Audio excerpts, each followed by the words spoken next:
दोस्तों, भीख मांगने के भी उसूल होते हैं। कमीज और तमीज के दायरे में रहकर भीख मांगना चाहिए, और ये दोनों पाकिस्तानियों के साथ है ही नहीं।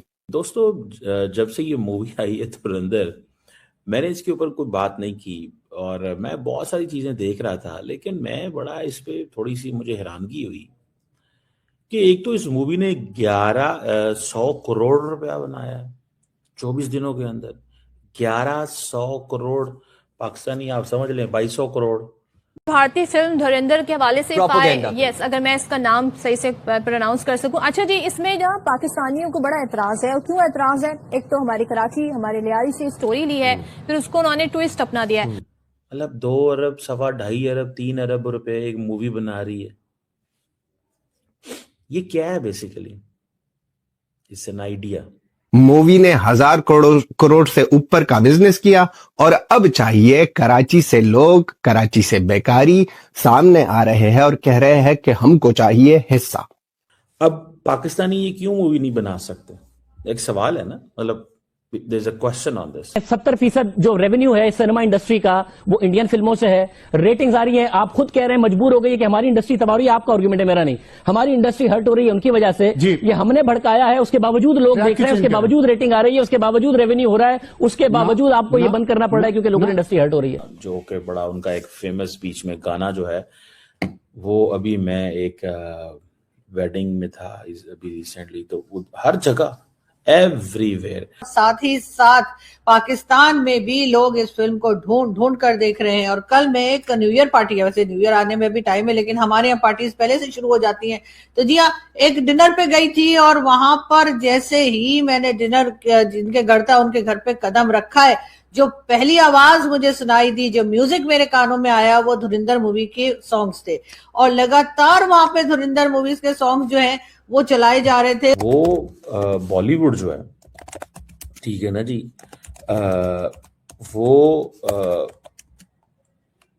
एक बीजेपी के इन्फ्लुएंस के नीचे है। ये तो सारा झूठ है। कोई इंडिया से आके यहाँ पे जो है ना उसको जो है ना अब्दुल रहमान भाई को हमारा मार के जो है ना उसको ले जाना, ये तो बड़ा झूठ है, बिल्कुल ही झूठ है। उसके घर में आके जाके उसको मार के जाओगे। लेकिन पाकिस्तानी कह रहे हैं कि लियारी को दिखाया गया है तो हमें पैसे मिलने चाहिए। असल में उनका मकसद ही यही था कि पाकिस्तान के लोगों को यह बताया जाए, एक मैसेज कन्वे किया जाए कि हम कितने पेनिट्रेट करते हैं, हम हर जगह जाके हम पेनिट्रेट कर सकते हैं।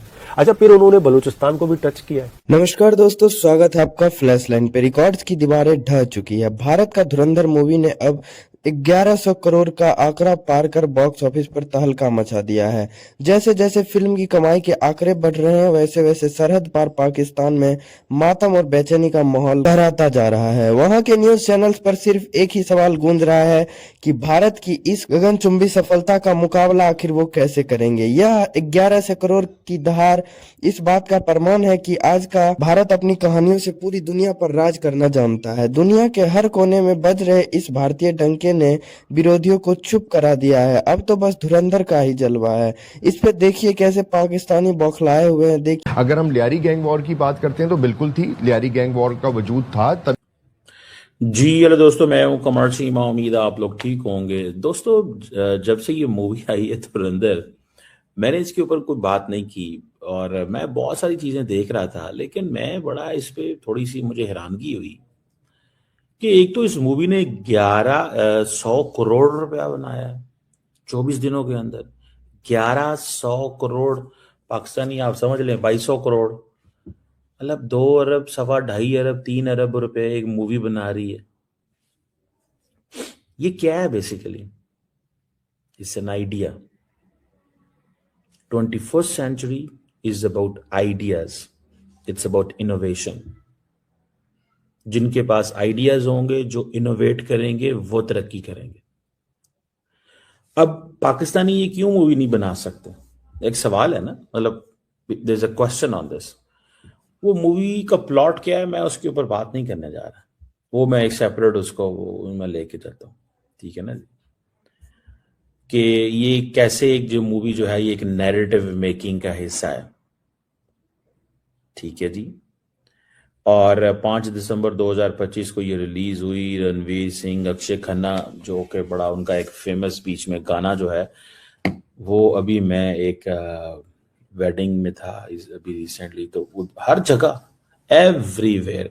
किसी ने लिखा हुआ था कि पता नहीं इंस्टाग्राम पे कितने मिलियन लोगों ने उसको यूज किया है for background music and all that. So how can you stop an idea, how can you stop music? अगर आप पाकिस्तान जो है हमें जिस चीज के ऊपर काम करना चाहिए, अर्जुन रामपाल उसमें है, इतने बड़ी बड़ी कास्ट है। अब रणवीर सिंह, अक्षय खन्ना वाज लाइक इतना एक्टिव नहीं था, वो एक पुराना कहीं छुपा हुआ था, वो रेलिवेंट हो गया, सिर्फ एंटर हुआ। अब ये जो फिल्म है ये क्या है? देखिए, India is doing they are doing a work जो समझते हैं कि हमें वो उनके लिए बड़ा जरूरी है। वो अपनी हिस्ट्री को रीराइट कर रहे हैं। मैंने ये आपको पहले भी कहा था, prime minister Modi is rewriting the history सारी। तो ठीक है ना जी, वो बॉलीवुड जो है, ठीक है ना जी, वो एक बीजेपी के इन्फ्लुएंस के नीचे है, ठीक है, लेकिन दे हैव अ फ्रेमवर्क। वो समझते हैं use all tools in the Arsenal.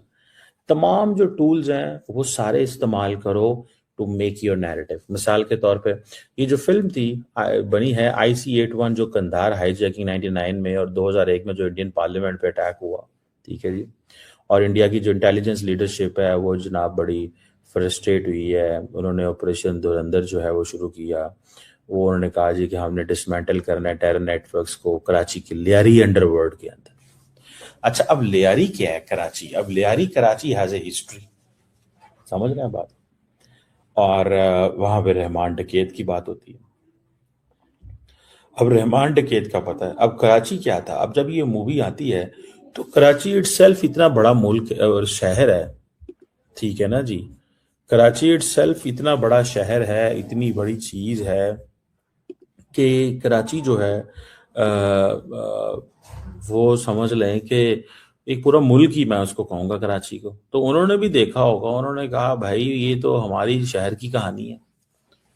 तो जब कहानी आ गई, सारा कुछ आ गया, तब देन उन्होंने सोचा अब क्या करें, कैसे चलाएं, क्या मतलब वो एक चीज़ जो है ना वो एक बनाए, ठीक है। और दैट्स व्हाट आई सी, ठीक है। तो कैसे चीज़ों को चलाएं। अब मुझे ऐसे लगता है और what I understood and what I realised कि ये जो कुछ इंडियन ये जो बॉलीवुड ने बनाया है, एक तो इंडियन एक्टर्स एंड एक्ट्रेसेस इस चीज को समझते हैं, ठीक है, कि यार पाकिस्तान के बारे में बोलो मत, एक्शन करो या एक्ट करो।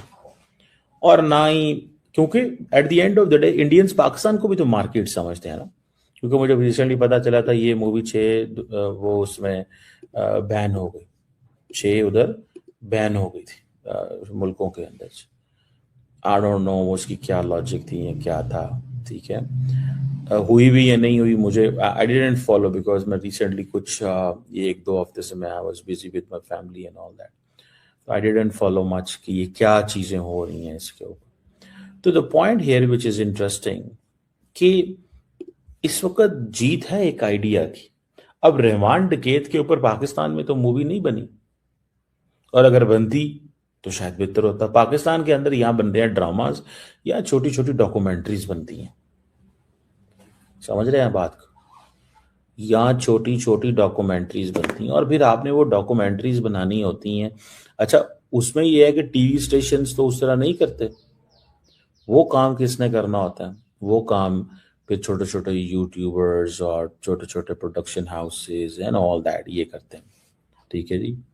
तो ये आप देखें कि अब इंडियन एजेंट जो है वो कहते हैं जी कि जो रणवीर सिंह जो होता है वो हमजा अली मजारी बना हुआ है, और वो एक इंडियन एजेंट के तौर पे वो आ जाता है कराची की क्रिमिनल एनवायरनमेंट में, अंडर कवर इंटेलिजेंस कवर करता है, क्योंकि वहाँ पे वो कहते हैं जी ऐसे ही माहौल है।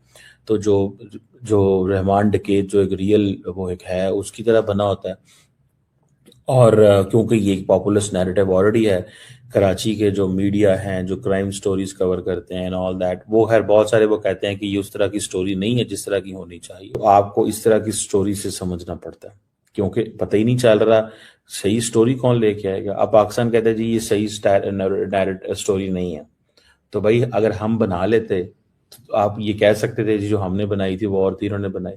तो वो क्या कर रहे हैं, वो पाकिस्तान की कहानी पाकिस्तानियों को सुना रहे हैं अपने मुंह से, और आप क्या कर रहे हैं, आप इंतजार कर रहे हैं कि कब इंडिया नई कहानी बनाएगा। समझ रहे हैं बात, इस चीज को समझ रहे हैं आप कि वो, ये आप इस चीज को अंडरस्टैंड, वो समझ लें, ठीक है ना जी, इस चीज को ये आप समझ लें। मुझे ऐसे लगता है कि what I have understood and